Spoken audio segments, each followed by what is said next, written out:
走去火星开发厅。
बस है अभी किधर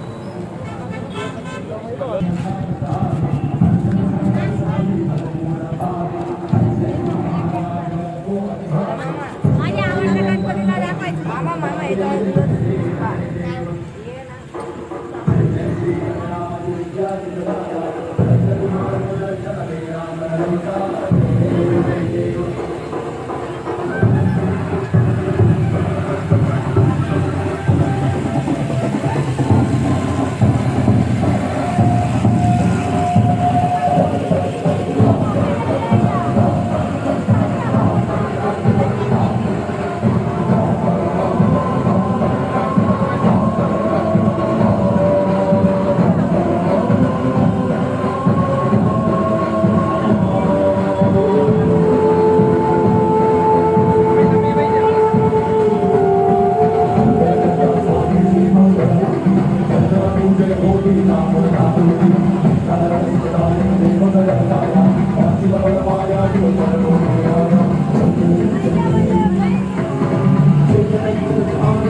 अंदर 6 करो बेटा रे मेहनत तो मैं आया था तो कहूँ तो ये દિવાથી પેદલ છું ये चल તને ખબર છે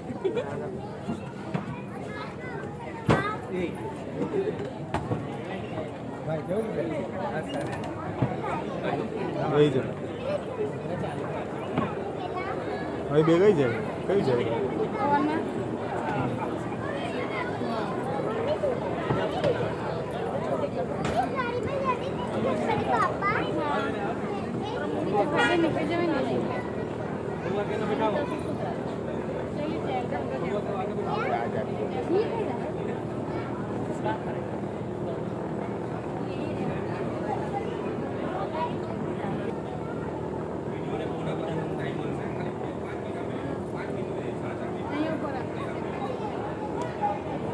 मैं अखंड भारत हूँ, मुझे वेदों के ऋचाओं में जन्मा है। मेरे परिचय के लिए इतना ही पर्याप्त है कि अमृत स्वरूपा गंगा मेरी माँ है। लोग सवाल उठाते हैं कि सिंधु घाटी सभ्यता को तो सिर्फ 3400 साल ही हुए हैं, फिर मैं 10,000 वर्षों के इतिहास का दावा क्यों करता हूँ? 3400 साल पहले के अवशेष तो उन्हें देखते हैं, लेकिन 5000 वर्ष पहले कुरुक्षेत्र में शस्त्र त्याग चुके अर्जुन को गीता का ज्ञान देते कृष्ण नहीं दिखाई देते। 7000 वर्ष पहले सरयू के तट पर सूर्य को अर्घ देते श्री राम नहीं दिखाई देते, और 8000 वर्ष पहले रची गई ऋग्वेद की ऋचाएं नहीं दिखाई देती। वीर सावरकर वो हैं जिनको अंग्रेज सरकार ने क्रांति के अपराध में काला पानी का दंड दिया था। क्या आपने कभी ऐसी किसी पुस्तक के बारे में सुना है जिसको प्रकाशन से पहले ही बैन कर दिया गया हो, प्रतिबंधित कर दिया गया? 1857 का स्वातंत्र्य समर सावरकर की लिखी हुई ये पुस्तक क्रांतिकारियों की भगवत गीता बन गई थी। ये वही यशस्वी पुस्तक है जिससे पूरी फिरंगी सल्तनत इतना घबरा गई थी कि इसे प्रकाशन से पहले ही बैन कर दिया गया। उस जमाने में इस पुस्तक को पढ़ लेना महापुण्य के समान था, और यही वो महापुण्य था जिसे प्राप्त करके भगत सिंह, चंद्रशेखर आजाद, सुखदेव, राजगुरु, सुभाष चंद्र बोस जैसे महान क्रांतिकारी भारतीय स्वतंत्रता के दिव्य यज्ञ में आहुति बनने के लिए तड़प उठे। बड़े बड़े नेता ब्रिटिश सत्ता के प्रति वफादारी की शपथ ले रहे थे, सावरकर ने ये घृणित शपथ लेने से साफ मना कर दिया। उसी दिन वो कंपनी सरकार की आंखों में चढ़ गए, गड़ गए। अंग्रेजों को विश्वास हो गया कि कर्जन वाइली की हत्या सावरकर के आह्वान पर ही हुई है। बंदूक भले मदनलाल ढींगरा के हाथों में थी, लेकिन गोली चलाने वाले सावरकर थे। कर्जन वाइली की हत्या के आरोप में सावरकर को लंदन में गिरफ्तार कर लिया, और 23 जनवरी 1911 को उन्हें आजीवन कारावास की सजा सुना दी गई।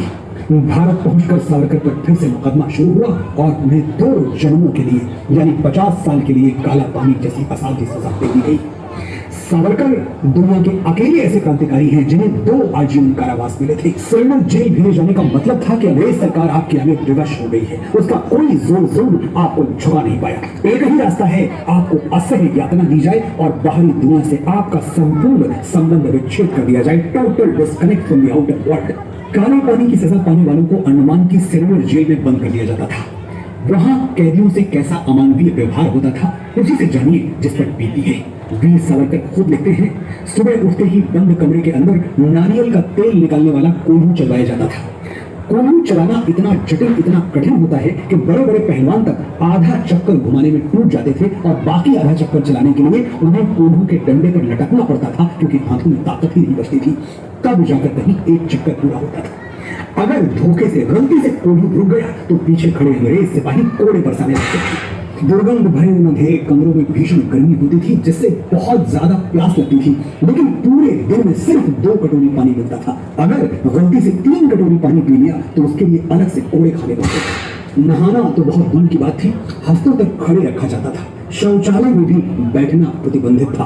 कैदियों को अपने ही कक्ष में मल मूत्र त्यागना पड़ता था और वे उसी के साथ रहने के लिए आवश्यक थे, बाध्य थे। पृथ्वी पर अगर कहीं नरक था तो अंडमान की सेलुलर जेल में। वीर सावरकर ने राष्ट्र सेवा के लिए, आपकी और मेरी स्वतंत्रता के लिए, स्वर्ग से सुंदर हमारे भारतवर्ष के लिए यह नरक दंड 10 वर्षों तक भोगा था। जब ब्रिटेन के किंग जॉर्ज पंचम भारत की यात्रा पर आए तब पूरी दुनिया में राजनीतिक बंदियों को अपने बचाव के लिए ऐसी सुविधाएं दी गई थी। सावरकर ने खुद अपनी आत्मकथा में लिखा है, जब जब सरकार ने सहूलियत दी, मौका दिया, तब तब मैंने याचिका दायर की, क्योंकि मेरा लक्ष्य तब तक पूरा नहीं हो सकता जब तक मैं जेल से बाहर ना आ जाऊं। सावरकर ने याचिका इसलिए दायर की थी कि कहीं वो भारत माँ की स्वतंत्रता के यज्ञ में आहुति डालने का कोई मौका चूक न जाए। कहीं ऐसा ना हो कि उनका जीवन जेल की दीवारों में समाप्त हो जाए और स्वतंत्रता का महालक्ष्य अधूरा रह जाए। 1921 में 10 साल की सजा काटने के बाद सेलुलर जेल से रिहा कर दिया गया। हालांकि अंग्रेज सरकार पर उनका खौफ इस कदर हावी था कि अगले 16 वर्षों तक उनको महाराष्ट्र के रत्नागिरी में नजरबंद रखा गया। 22 जून 1940 को नेताजी सुभाष चंद्र बोस सावरकर से बंबई में मिले और स्वतंत्रता आंदोलन के विषय में बात हुई। तब सावरकर ने ही नेताजी से कहा था, आप विदेश जाकर आजादी के लिए संगठन बनाइए। इसके बाद ही नेताजी अंग्रेजों को चकमा देकर अफगानिस्तान, रूस, जर्मनी होते हुए जापान पहुंचे और आजाद हिंद फौज की हथों से बनी।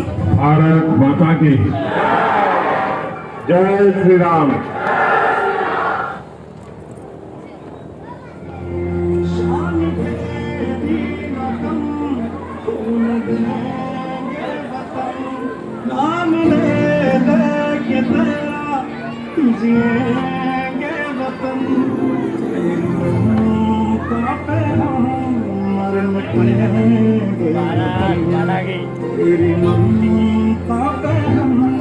और मिटेंगे वतन और तुमका तेरी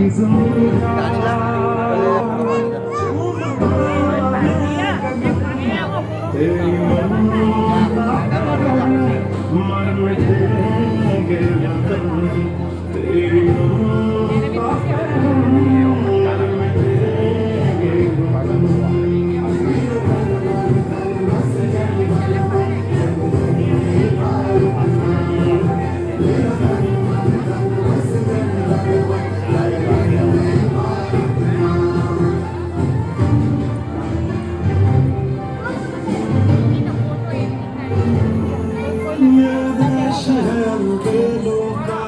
मतवाले यहाँ रहते हैं, मिट जाए तिरंगे पे जो जियाले यहाँ रहते हैं। दुनिया में सिर्फ हम ही हैं जो मुल्क तुम्हारा कहते हैं।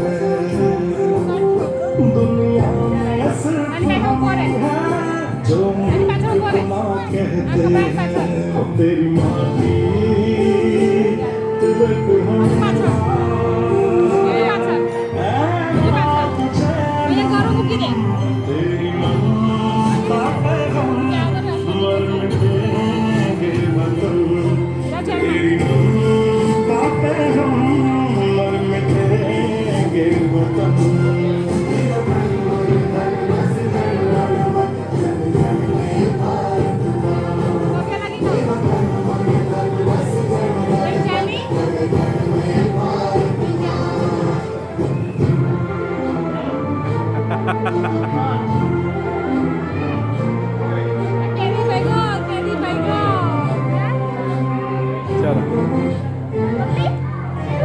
जहाँ आँख में होगा पानी, जहाँ सीने में मौजूद वहाँ हम होंगे।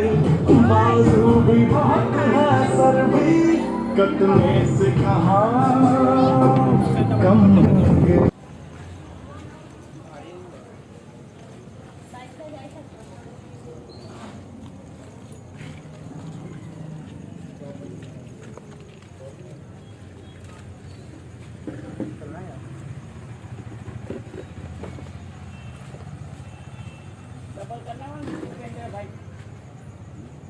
डबल करना कौन